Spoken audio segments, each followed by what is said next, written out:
এই যে তরুণ যুবক ভাই আমার, দাড়ি উঠতে লেগেছে, দাড়িটা যখন থেকে উঠতে লেগেছে তখন থেকে যদি সে কন্টিনিউ করতে পারে, দাড়িটাকে কখনো যদি ব্লেড না লাগায়, কখনো যদি দাড়ি শেভ না করে, সে ইনশাআল্লাহ অন্তত পক্ষে দুষ্ট নারীর ফিতনা থেকে সে বেঁচে যাবে। আল্লাহ তাআলা তাকে রক্ষা করবেন। দাড়ি রাখা সুন্নত শুধু নয়, কয়েকটি আদেশ নবী সাল্লাল্লাহু আলাইহি ওয়াসাল্লামের আছে।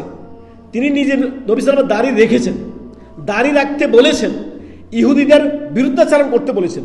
কতগুলো কথা।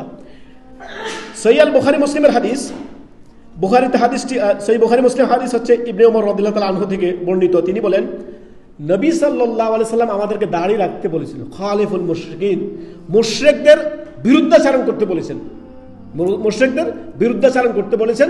যুবক তরুণ বয়সে দাড়ি সে রেখে দিল। আমাদের দেশে দাড়ি রেখে দিলে মুরব্বী হয়ে যায়। ইন্না লিল্লাহি ওয়া ইন্না ইলাইহি রাজিউন। আর আমাদের কাছে এমন এমন প্রশ্ন আসছে যেগুলো আপনি চিন্তা করুন। মা বলছে তার সন্তানকে যে তুই এইমাত্র কলেজে গেলি, এখনই তুই যে দাড়ি রেখে দিয়েছিস, তোকে দেখতে তো আমার বাবার মতো লাগতেছে। নাউযুবিল্লাহি মিন যালিক। এ হচ্ছে মা। এই মায়ের সন্তান ভালো হবে কিভাবে? আল্লাহর বরকতে আল্লাহ তাকে হেদায়েত করেছেন। আলেমদের আলোচনা শুনে ছেলে হেদায়েত পেয়ে গেছে, হয়ে গেছে, আলহামদুলিল্লাহ।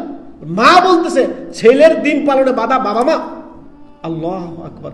মেয়ের দিন পালনে বাবা মা বাধা। মেয়ে পর্দানেশী, মেয়ে দিনদার, আল্লাহ ভীরু, ছেলে দাড়ি রেখে দিয়েছে, 5 ওয়াক্ত নামাজ পড়ে, আলেমদের আলোচনা শুনে, বাবা মা নারাজ। অথচ ওই বাবা মাকে তাদের উপরে ফরজ ছিল যে তাদের সন্তানকে দিন শিক্ষা দেওয়া, সেটা না করে উল্টো আল্লাহর রহমতে তারা দিনের সন্তান পেয়েছে, হিদায়াত পেয়েছে। মেয়েকে পর্দা করতে দিবে না, মেয়েকে জোর করে আপনার সহশিক্ষা পাঠাবে, স্কুল কলেজ ইউনিভার্সিটিতে পাঠাবে, তাকে সহশিক্ষা, তুমি এই করো, ইঞ্জিনিয়ার হও, ডক্টর হও, এই হতো সেই হও, হয়ে মেয়ে দিনদার হয়ে গেছে।